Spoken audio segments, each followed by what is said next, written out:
Nominasyon ng BINI sa MTV EMA ay isang ngabang malaking tagumpay na mapasama sa nominasyon ang P-pop. Thank you, Lord. I can't believe it.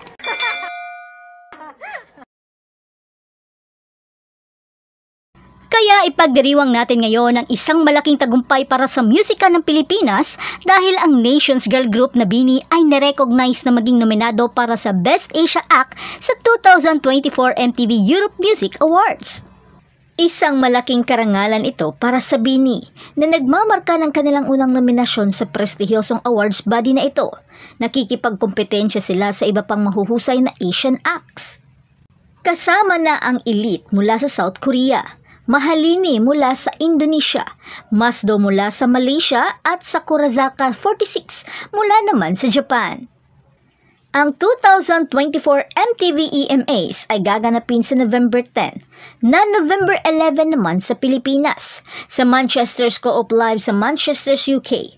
At alam nyo ba, makakaboto kayo para sa paborito mong artist na BINI para sa Best Asia Act Award sa opisyal na website ng MTV EMA hanggang November 6. Kaya wag na kayong magpatumpik-tumpik pa at magsanib puwersa na mga blooms!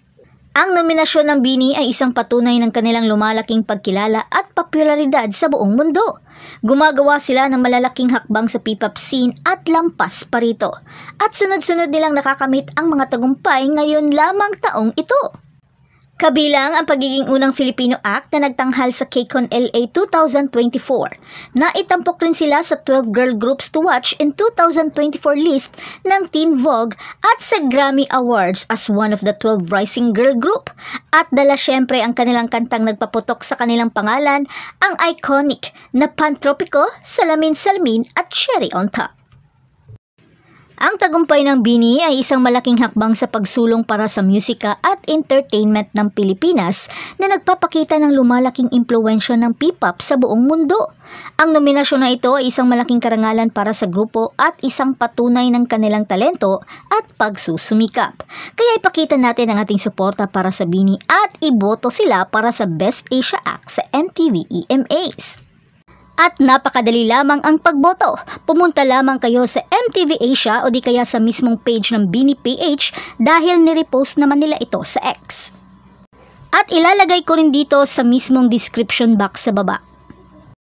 At i-click nyo lang ang website na ito at mapapadpad kayo sa mismong page kung saan kayo pwedeng makaboto. At pwede kayong makapag-vote hanggang 10 beses kada araw. At pwede nyong araw-arawin ang pagboto at malalaman natin ang resulta sa November 10. At hindi pa po huli ang lahat kaya bumoto na kayo para sa ating Nations Girl Group. At hindi lang dyan, dahil maghanda na para sa isang gabi ng nakakapukaw ng musika at di malilimutang mga performance dahil magkakasama sa entablado ang mga K-pop star na sina Rain, Huwasa at ang ating Nations Girl Group na BINI. At ang nakakamanghang collaboration na ito ay gaganapin sa History Music Festival sa October 20 sa Mall of Asia Arena bilang pagdiriwang ng ika-7 anibersaryo ng I Am Worldwide, isang lokal na multi-level marketing company. Ang festival ay magtatampok ng isang powerhouse lineup kasama ang mga veterano ng K-pop na sina Rain at Huwasa ng Mamamoo, kasama ang rising Filipino girl group na BINI. Si Rain na kilala sa kanyang charismatic stage presence at mga hit song tulad ng It's Raining at Love Story ay tiyak na maghahatid ng isang di malilimutang performance. Si Huwasa naman na may power vocals at ang kanyang captivating stage presence ay magpapahanga naman sa madla. At ang BINI na kilala sa kanilang energetic performance at napaka-catchy na mga kanta ay magdadala ng kanilang sariling unique flavor sa entablado. Pero ang mga ticket para sa History Music Festival na ito ay sold out na po.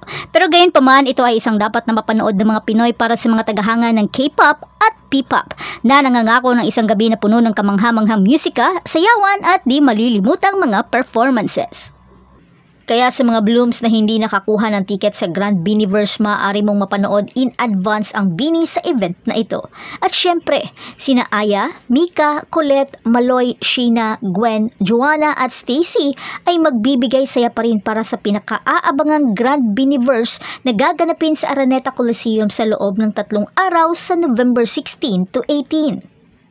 Kaya huwag kalimutan mag-like, mag-comment at mag-subscribe para sa karagdagang mga update para sa ating Nations Girl Group na BINI.